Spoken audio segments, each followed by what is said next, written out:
Good afternoon, everybody. I want to thank you for coming out today to welcome our most newest family member, Danny Sprinkle, to the Husky family. I want to express my sincere gratitude to President Cauce. She has supported Husky athletics through a period of immense change and been instrumental in our ability to bring Danny in to lead our basketball program. As you can imagine, the past week to 10 days, it's been a little wild here. The university is fortunate to have hired such a fantastic basketball coach, and we just today, new athletic director, Pat Chun. Pat elected not to be here today as he did not want to detract from Danny in any way. As everyone knows, we're going to have a way to formally introduce Pat tomorrow, and he'll be available to the media at that time. Today is about Coach Sprinkle and UW men's basketball. From the start of the search, UW sought an individual who was going to be excellent, who has led teams to NCAA tournament, who we believed to be a fit at UW, who has developed student athletes in all ways of life. And we found that in Danny. The university targeted Danny from the very beginning amongst a large, robust pool of applicants. It became clear that Danny was what we needed to lead our program into the future. During his tenure at Utah State and Montana State, Danny's teams won championships. At both conferences, the Mountain West and Big Sky, he was Coach of the Year. We wish for the same here as we move to the Big Ten. Even as an assistant coach, he was in the NCAA championships. As a former student athlete himself, he knows what it takes to create a student athlete experience that he will be proud of, that we will be proud of, and he knows that it's paramount at the end of the day. Our students are the center of everything that we do. I've already gotten to see Danny with his student athletes, and it's really exciting. It's been a great chemistry from the get-go. Earlier I noted today is about Danny, so please join me in welcoming the new head coach of the University of Washington men's basketball program, Danny Sprinkle.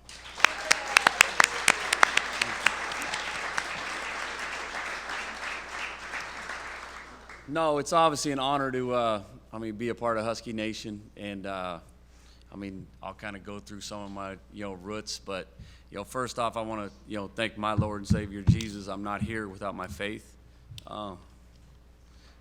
It's, my idols, my parents, Bill and Danette, and obviously he's a dog through and through, and there's nothing like sitting there on Saturday afternoons watching Husky football with my dad. My sister, Erin, who's here, who lives in Seattle now, who is my biggest supporter. And so if anybody tweets something bad about me, trust me, you got some family members that be coming after you. So, but my little sister, Lacey, and her family, who's not here, they obviously mean the world to me, and I'm not here without them. And very thankful they're here to share this day. Obviously, I want to thank, Anna Marie, Aaron, Haven, Shannon, Jamal, like so many people that went into, me being here. I know, obviously, the immense pool of candidates they had here. This is an elite job. And, transitioning into the Big Ten, I know it's no small task, and I know me and my staff and our program will be up for it. And, super excited to work with Pat Chun, I'm new, but he's newer. And and so it's just exciting time, and I know change is sometimes difficult for everybody, but in order for growth there has to be change too, and we're really excited about that. All my former players, whoever, like,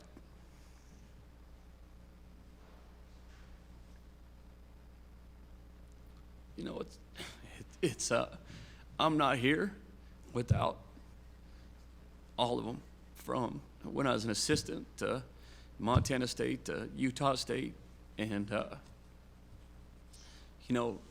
Raekwon Battle and his mom Jackie are here, who I love him like a son, and I'm not here without you, and that. I appreciate you, and all my former players mean everything to me, and so I'm super thankful and happy you're able to be here, and more importantly, he's getting his degree here in about a month, which is absolutely phenomenal, and couldn't be more proud of you.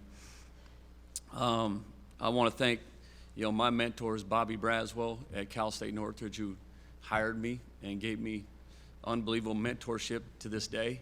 Dedrick Taylor, who's the head coach at Cal State Fullerton right now, who, and all the coaches I played for and assistant coaches I worked for, like, I'm not here without those guys. And every day I coach my team, there's pieces of them every day. From my verbiage to the discipline to the way we operate, and it's because of them. Utah State, I want to thank all the Aggie Nation, how they treated me and my family for the 11 months. It was special. Diana Sabo, the athletic director, Jerry Bovey, who hired me there, and I mean it was phenomenal. There was change when I went there too. Like I said, I'm just built on faith. And when I went there, I didn't have an AD or a president. And so I'm not scared of that. I know how we operate our program, and I know what you have to do, and I know what fans expect. Montana State, the athletic director, Leon Costello, and the president, Juarez Cruzado, who were absolutely phenomenal and took a chance on a guy who had never been a head coach, before I got the job at Montana State. And forever be thankful for them and Montana. I'm from Montana, despite what you may have read in the paper, okay? And I'm very proud of that. And I'm not from Pullman. I was born in Pullman. That's it, okay? And my dad and me, like, I didn't have a choice where I was born. But I know my dad's still pissed off about it. But the only reason I was born in Pullman is because there was not a hospital in Moscow, Idaho, when he was coaching at University of Idaho. So it was kind of by default. But no, I take an immense amount of pride in being from Montana and representing those people. I want to thank my agent, Brett Just and Kevin Walsh. I want to thank some of my dearest friends, David Pump, who's here, and his brother Dana. But I know how important, this tradition is to people. I know how important basketball is in the community of Seattle. And trust me, we'll feel that pressure every day, and we'll respond to that pressure in the right way. I want to represent every former player, like I told the team yesterday, we're not playing just for this team. We're playing for anybody who ever wore that jersey before us. It's important to me, and I come with that edge every day in practice. Days they don't want to practice, okay, I'm pushing them because Isaiah Thomas would want to push them. I'm pushing them because Brandon Roy deserves that. I'm pushing them because Quincy Pondexter and everybody that played before, Detlef Shrimp, all those guys, that's my job. And I take an immense amount of pride in that, and our team's going to take a lot of pride in that. And there's going to be times where, they're not going to like me. That's fine. I'm not trying to be their friend.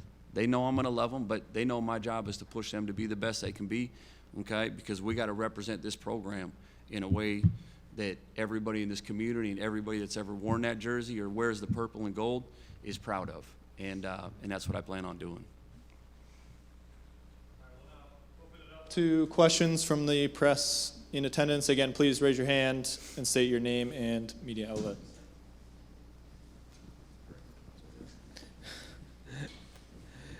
Hey, Danny, I'm over here. Tim Booth with the Associated Press. You obviously got to coach at your alma mater. I'm wondering, are the emotions similar, different, coming to a place that you have such a strong family tie to here than they were when you got the opportunity to coach at Montana State? Yeah, great question. Similar in a way, probably as close as you can possibly get to your alma mater, because it is that. It was personal. Going back to Montana State was personal. I knew the season ticket holders that have been there for 30, 40, 50 years, and I knew how hungry they were to have success again, and they deserved the championships. And so I took that pressure every day when I woke up, and there were days where I probably drove my staff and my program crazy because I was pushing. But this is personal too, not just my dad playing here, but all of his friends that he played with. My sisters, we grew up on Husky football. We still do. We watched the national championship game. I would leave, and I know they're probably going to get mad, I would leave some Montana State games and Utah State games to go watch Husky games. I would leave the press box to go and watch the games. you know, I'm a fan of Husky football and all the athletics just like everybody else is here too. But, you know, so there is a personal, you know, touch to it. Questions? Coach, over here, Kim Reynolds from dogman.com. Big question is, now that you've been hired, everybody's always wanting to know what's next. Where are you in hiring your staff? Yeah, you know, still kind of going through the process. You know, obviously Andy Hill's with me right now. Obviously he's involved with the Utah State, you know, head coaching search too. And then other than that, I'm you know, there's a process I have to go through, and we're still going through that process as we go. But I know it's gonna move, you know, hopefully pretty fast, because we gotta continue to put a roster together. Danny Curtis Crabtree, Fox 13. This is a program that hasn't made it to the tournament for a while. What do you kind of view in following it from afar as some of the needs that you guys need to get in place to get back to where you want to be? Yeah, It's close. You know, I mean, honestly, the last couple of years, you're a couple close wins away, you know, from being back in the tournament. And so, you know, that's you know, we got to establish, you know, a culture of toughness and accountability. And it's a player-driven program. That's how I ran it everywhere. Like, the players have to take ownership. You know, if things are going good and if things are going bad, they know when they have to change it. And that's what my teams have done a phenomenal job of. And I know it's my job to drive that kind of bus every day and to make sure everybody's on the right bus. And but it comes down to, you know, we have to get the best talent. You know, and I know when we've won here, yeah, it's been with local kids. I know how good the local kids here are here, and we gotta surround this, you know, place from a recruiting standpoint, and we got to get the best. You know, and like I said, you look at those days when Isaiah Thomas and, you know, and Will and all these guys were playing, Brandon Roy, like the local kids carried it, you know, and I know how important that is. But now I know with the transfer portal, you have to go everywhere. You know, we have to go internationally. We have to go to East Coast. We might have a Florida, Texas. It doesn't matter nowadays. But I think with the experience we can do for kids at University of Washington from an academic standpoint, you know, a social standpoint, a culture standpoint, I've never had players that wanted to leave. You know, the only time they've wanted to leave is because they either had an all-conference or an MVP playing ahead of them, and they just wanted to play and get on the floor. And that's my job, to help them get somewhere where they can get on the floor, because that's their dream. And but our culture and the way we treat our guys and respect them has been to a point where even guys that aren't playing, they haven't wanted to leave. And you know, and that's we'll get this place to that too. But you know, it's going to be, you know, it's the wild, wild west now in college athletics, you know, from a recruiting standpoint. Danny, Jake Garcia with King 5. You mentioned Pat Chun being even newer to the job than you are. I'm curious the dynamic of having to endear yourself, familiarize yourself, and then collaborate with an athletic director who technically didn't hire you, and then going back to the hiring process, what it was like when, you know, there's an athletic director position in a state of uncertainty. Yeah, you know, first thing, I'm obviously ecstatic to be working with Pat. I've heard great things about him, and if you just kind of look at his track record and his pedigree, you know, and what he's done and the committees he served on and the success he had at, you know, at Washington State and before that Ohio State, you know, the athletic director I worked for at Utah State, Diana Sabo, you know, she was at Ohio State with him, and so I spoke with her, and obviously she had unbelievable things to say about him, and I know he's about the right stuff. You know, he's about the student athletes having the best experience. He's about winning. He's about doing things the right way, and like I said, obviously I haven't had too many conversations with him, but really excited to work with him. As far as the process, you know, I kind of leaned more on my agent, you know, working on that, and I think, I don't know specifically, but I know it was probably a couple days or a week after the change was made here that he kind of started hearing, you know, Washington was putting feelers out to coaches all over the country, and I kind of let him handle that, because I can multitask, but I don't want to during the season. Like, my job is to coach my guys and to be there for my staff, and I was 100% committed to that, and that's why I pay my agent. That's his job. But he kind of knew where my heart was at. Obviously, there was, you know, other schools that I was talking to, but I mean, there was kind of one place that I always wanted to be, just because, like I said, it's kind of always been in the blood a little bit. Danny, I'm Dan Rayleigh. I run the Sports Illustrated website that covers the Huskies. And I'm also old enough to have seen your dad play in person. I wanted to ask you, are you a little amazed how everything suddenly took off? Because you paid a lot of dues. And then all of a sudden you're a head coach really fast after paying, what, a dozen years, I think, at Cal State Fullerton and some more at Montana State. And the last 3 have been like a whirlwind for you with all of the success. And now you're a Washington basketball coach. Have you been amazed by it? Have you been able to catch your breath by it? What do you think? Yeah, no, I haven't. The last 5 years have just flown by. Like, what people don't understand is 5 years ago today, I was living in a 1-bedroom apartment in Brea, California. Like, nobody understands that. They just kind of, they see Montana State and Utah State, and now I'm all here. Like, they think I've kind of been handed stuff. I haven't been handed nothing. And I'm proud of that. I don't want to be handed anything.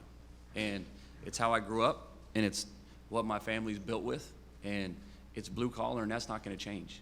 And, you know, I'm proud of that.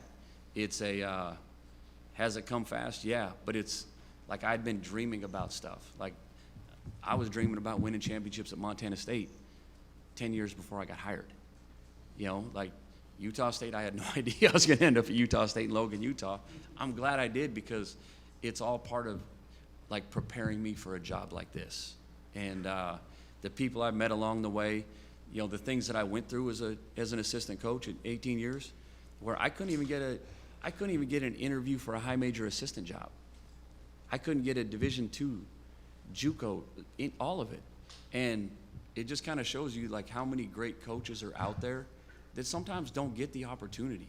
You know, there's some great assistant coaches out there right now that just don't get an opportunity. It's not just in coaching, it's in all walks of life. But I take pride in still talking to assistants in the Big West or the Big Sky, because hey, if I can do it, you can do it. You know, but like they have to be able to see themselves doing it, you know, before it happens, kind of to be there before you get there. And, you know, like I knew I was going to be successful once I just needed a chance. And that's why I said Leon Costello and Waded, you know, Cruzado, who gave me my first chance at my alma mater, which was probably the only chance I was going to get. And then I had to make the most of it. Questions?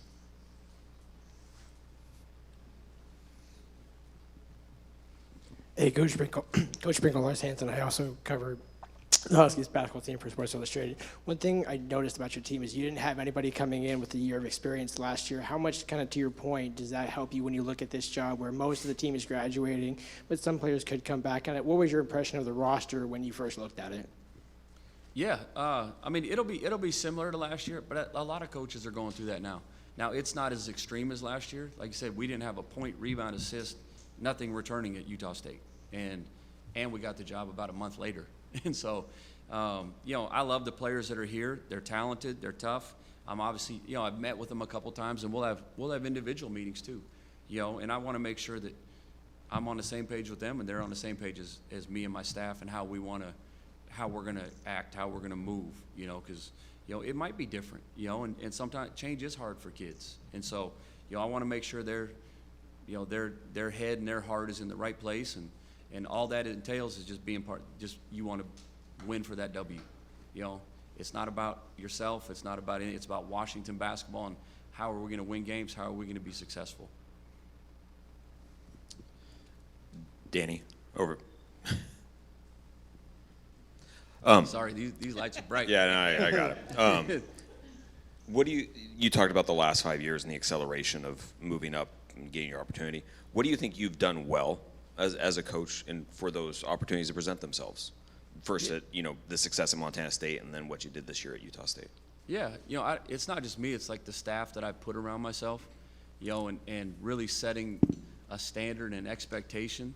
Like, this is what we're going to do, and there's no budging. Like, here's the line. That's it. You go over the line, it's a problem. There's repercussions for it. But I think our culture, every year I've been a head coach, has been tremendous, and it's gotten to the point where, you know, players start coaching themselves, and the ownership that the players take. That's when you know you're on the right track. And, you know, and it's my job to develop leaders too. You know, not only my assistant coaches, but players. You know, if I'm not disciplining these guys, I don't really love them. You know, like, they know when they're screwing up. And if you just continually let them keep stepping over the line and stepping over the line, you don't really have your player's best interest at heart. And I'm not scared to sit a kid. I'm not scared to sit him for a half and suspend him, kick him out of practice. Raekwon will tell you. I don't know if he's still here, but it's like, when you see, like when I see his growth, because I knew how important basketball, being a great person, I knew how important that was to Raekwon. And it was my job to hold him to that every day, to be his best. And if you look at what he did, not only with us at Montana State for 2 years, but this year and now getting his degree, that's what coaching is. If we didn't win a championship, it is what it is. He's going to do some special things in his life, along with all my players that I coached. And, and I echo that message to my staff. I'm going to hire guys that are about these players. It's not about us. We can't score anymore. You can't have an ego. It's all about Washington basketball and our players, and what do we have to do to represent the Seattle community and every Husky player, fan in the right way, and that's what we're going to be about. Hey, Coach, maybe mid-court vision, halfway up, looking down at Danny Sprinkle's team. You're on the sidelines. Give us an idea of what that's going to look like. And defending up 3 with under 5 seconds to go. Are you fouling? Yeah. No. I mean, we're going to be, we have to be a tough, physical, disciplined team. You look at the team. The Big Ten is different than the Pac-12. The style of play, the kids, it's different. It's slower. It's more grinded out. Now, we still got to play fast because, that's what we got to do here. But it's I want fans to know we're playing the right way, and we got to take care of the basketball. We got to defend. We got to rebound. If there's a loose ball, there's got to be 5 white jerseys jumping on the floor. We have to play with that edge and that chip on our shoulder, because that's what winning entails. You can have some flash and some crazy stuff. You might win a couple games, but you're not going to win the big one, and you're not going to win consistently. And you're not going to win in March for sure if you don't have that toughness piece and doing the little things. As far as fouling, yes. And I can prove that because that's what we did against New Mexico to win the Mountain West Championship outright, the last game of the year. But there has been times actually, and Raekwon can tell you, in the Big Sky tournament twice in the semis, we were supposed to foul, and literally I'm looking right at our point guard okay, and he's like, got you. And the kid dribbles up the floor and shoots a 3, and he doesn't foul. And so luckily we didn't because they missed a shot, but that wasn't the plan. And, but I think there's so much analytical stats now and what you should do, what you shouldn't do. And we've luckily been on the right side of that, every time so far, knock on wood. But, yeah, I mean, there's certain times and scores where we do it, and you can't do it when a player's facing the basket, because kids now, they're so good at faking and flopping or throwing it up. But we teach it, we coach, a lot of situations. I show a lot of film on situations, not just of my team. I like showing Florida State versus Florida, and where a team screws up. And I'm like, okay, learn from somebody else's mistakes, and I'm not calling out Florida or Florida State because they weren't on some of those videos, but I like to show videos of other people messing up, and hopefully our team learns from those. Danny, right corner back here. Mike Farrell, Seattle Times. You mentioned the Seattle community, and it's a community in a city with a lot of athletic interests and a lot of differing things to see and do and pay money for. And it's also a city that's been a basketball town at times, as you know. And I'm just wondering, what's the formula, what's the first step to re-engaging this city and to earning that interest when there's so many other things that they could do and spend money on? Yeah, recruiting top talent and playing the right way. Getting people back to the games. And when our guys are out in the community and they're doing stuff with little kids, and that's what's important, because I remember coming to these games, everybody, you come to Husky Stadium or you come watch basketball or volleyball, all that, those little kids want to wear a Husky jersey someday. And I take that personal too, because I was one of those kids. And so I want our players to really engage with, with the younger kids, the younger generation, and being visible on campus, being visible with the other sports, because your peers are some of your biggest fans too. And so that's how we got to get everybody in the building, and then we got to play the right way. I mean, everybody loves a winner, and so like when you're doing that, they're going to come. But there's certain things, like I said, that winning entails, and it's playing the right way, it's acting the right way on the court and off the court. We have time for one more question. No takers. All right, that'll conclude our Q&A portion. Before we conclude, Aaron has a gift for Coach Sprinkle. Hey. I like presents. There we go.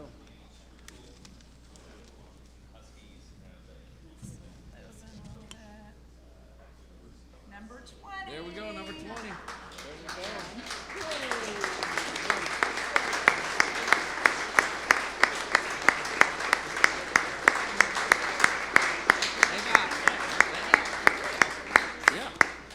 Thank you all for being here. The breakout sessions will start in roughly 15 minutes downstairs. You can take the elevator back there down to the first floor. Thank you.